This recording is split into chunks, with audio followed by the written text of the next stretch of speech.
So நம்ம பார்க்கலாம் இல்லைங்களா? மேற்கு உலக அறிஞர்கள்ல கொஞ்சம் நீதமான அறிஞர் என்று சொன்னா, புரொஃபசர் ஜான் ஹூவர சொல்லலாங்க. இவர் வந்து மேற்கத்திய கல்வியியல் ஆய்வாளர் இவரு. ஒரு அகாடமிக் பெர்சன் இவரு. இவர் வந்து யுனிவர்சிட்டி ஆஃப் நோட்டிங்ஹாம்ல பணிபுரியக்கூடியவர். இவர் வந்து இமாம் இப்னு தைமியாவ ரொம்பவே புகழுறாரு. பொதுவாகவே ஓரியன்டலிஸ்ட் என்பவங்க, இந்த அகாடமிக்ஸ் என்பவங்க வந்து நீதம் இல்லாதவங்களா இருப்பாங்க. இஸ்லாமிய வரலாற்றை திரித்து சொல்லுவாங்க. இஸ்லாத்தின் மீது பழி சுமத்தணும்னு அவங்களுடைய ஆய்வுகள் எல்லாமே இருக்கும்.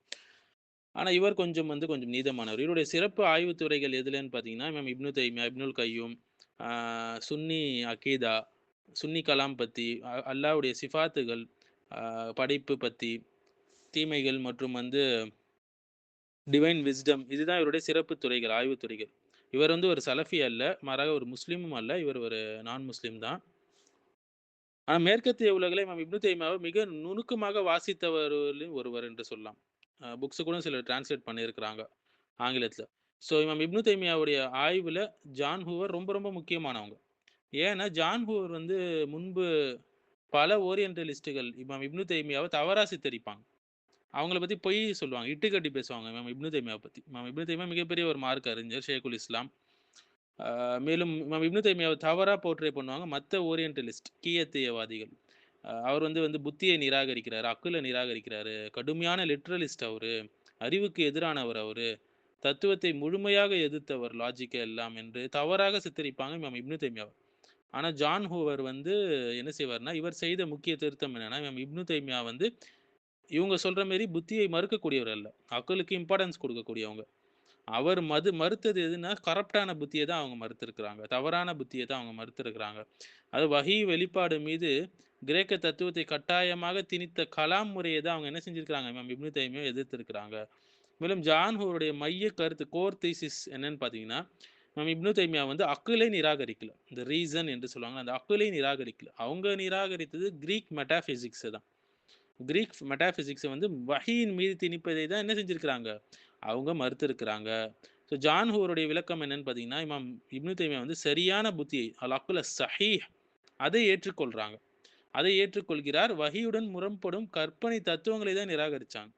ஸோ உண்மையான புத்தி மற்றும் உண்மையான வஹி ஒருபோதும் முரண்படாது. வந்து இது சலஃபி அகீதாவுடைய அடிப்படை என்றாலும், ஜான் ஹூவர் வந்து இதை கல்வியியல் மொழியில மட்டும் தான் சொல்றாரு. அதையும் நம்ம நோட் பண்ணிக்கணும். ஸோ வந்து கலாம் மீது இமாம் இப்னு தைமியாவுடைய எதிர்ப்பு, மறுப்ப வந்து எப்படி ஜான் ஹூவர் அவர்கள் விளக்குறார்ன்னா, ஜான் ஹூவர் சொல்லக்கூடியது என்னன்னா, இமாம் இப்னு தைமியா கலாமை எதிர்த்தது வந்து அது புத்தியை பயன்படுத்தியதால் கிடையாது. மாறாக தவறான தத்துவ அடிப்படைகள் மீது அது கட்டப்பட்டதால் என்று சொல்றாங்க. ஸோ கலாமுடைய அடிப்படை குறைகள் பார்த்தீங்கன்னா, கிரீக் மெட்டாபிசிக்ஸு, ஆக்சிடென்ட் தியரி, கன்டின்ஜென்ட் தியரி இது எல்லாமே அரிஸ்டாட்டிலுடைய கருத்து இது. அல்லாஹ்வுக்கு வந்து உடல் இல்ல, இடம் இல்ல, திசை இல்ல என எதிர்மறை வரையறைகளால் மட்டும் வரையறுத்தல். இது குரான் சுன்னாக்கு முரணானது. குரான் சுன்னாவை வந்து தாவீல் செய்ய வேண்டும். இல்லை என்றால் புத்தியால் மறுக்க வேண்டும் என்ற அணுகுமுறை. இப்னு தைமியாவுடைய பதில் இவங்களுக்கு என்னன்னு சொல்லி பார்த்தீங்கன்னா, குர்ஆனே மிக உயர்ந்த புத்திசார் வாதங்களை கொண்டு இருக்குது இல்லைங்களா? நபி ஸல்லல்லாஹு அலைஹி வஸல்லம் அவர்கள் தத்துவவாதிகளை விட அதிக புத்திசாலியாக இருந்தார்கள். புத்தியை சரியான முறையில் பயன்படுத்தக்கூடியவர்களாக இருந்தார்கள். ஸோ வழி தவறிய இந்த மெட்டாபிசிக்ஸ் வந்து உறுதியை தராது, குழப்பத்த தான் உண்டாக்கும் அதிகமாக. குறிப்பாக கிரீக் மெட்டாபிசிக்ஸ். ஸோ அல்லாஹ்வுடைய சிஃபாத்துகள், ஆட்ரிபியூட்ஸ் சம்பந்தமாக ஜான் ஹூவர் சொல்லக்கூடியது என்னன்னா, இது வந்து ஜான் ஹூவருடைய மிக வலுவான ஆய்வு பகுதியில ஒன்று. இமாம் இப்னு தைமியாவின் நிலைப்பாடு என்னன்னா, அல்லாஹ் தன்னை பற்றி கூறியதை அப்படியே உறுதிப்படுத்த வேண்டும். ஆனால் வந்து தஷ்பீஹ் ஒப்பிடுதல் செய்வது கூடாது. தாத்தீல் முழுமையாக மறுத்தல் கூடாது. இதனுடைய முக்கிய கருத்து என்ன பார்த்தீங்கன்னா, மொழிக்கு உண்மையான அர்த்தம் இருக்கு இல்லைங்களா? எப்படி குர்ஆன்லயும் சுன்னாலயும் தன்னை பத்தி சொல்லியிருக்காருன்னா, அத அப்படியே வந்து நம்ப ஏற்றுக்கொள்ளணும். அதை திரிவுபடுத்தக்கூடாது, மறுக்கக்கூடாது, ஒப்புமை செய்யக்கூடாது.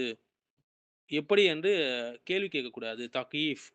ஸோ ஜான் ஹூவர் என்ன சொல்றாருன்னா, இமாம் இப்னு தைமியா வந்து முழு உருவகத்தையும் இந்த பியூர் மெட்டாஃபோர வந்து மறுக்கிறாங்க. அர்த்தமே எனக்கு தெரியாது என்ற அந்த அஞ்ஞானத்தையும் அவங்க மறுக்கிறாங்க. மொழியுடைய நிஜ அர்த்தத்தை அவங்க பாதுகாக்கிறாங்க.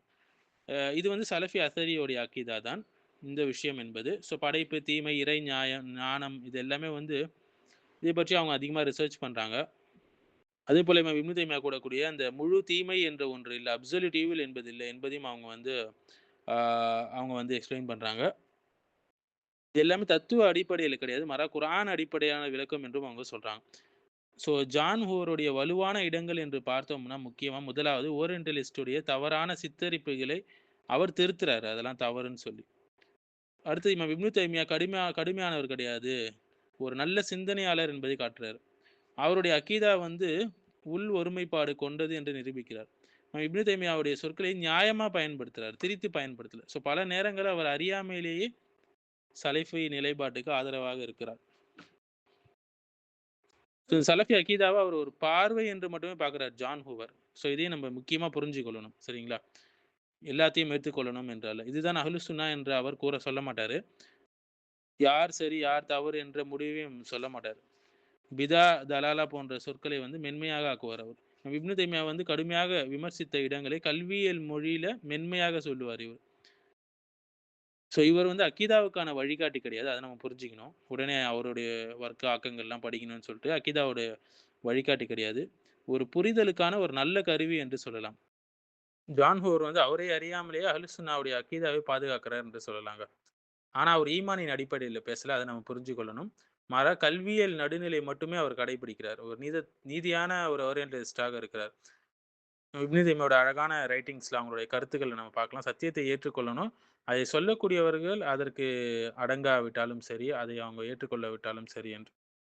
ஸோ மேற்குலகத்துல நல்ல அறிஞர்கள் இமாம் இப்னு தைமியாவ புரிஞ்சுக்கிறாங்க. நம்ம தான் புரியல. நம்ம தான் என்ன செய்யணும்? நம்ம ஆளுங்கள்ல சில பேர் தான் சில அரைவேக்காடுகள் சரியாக எதையுமே படிக்காம மேலோட்டமா இமாம் இப்னு தைமியாவ திட்டிட்டு போயிடுறது. சில வழி தவறிய முஸ்லீம்கள். ஸோ வந்து ஃபஸ்ட்டு படிக்கணும் அவங்கள பற்றி. அவங்க யாருன்னு தெரிஞ்சுக்கணும். அதுக்கப்புறம் தான் அவங்கள பற்றி பேசணும். அவங்க சும்மா டோட்டலாக அவங்கள பற்றி தவறாக பேசுறது ரொம்பவே நீதமில்லாத ஒரு போக்கு. ஸோ இதில் அல்லாஹ்வுடைய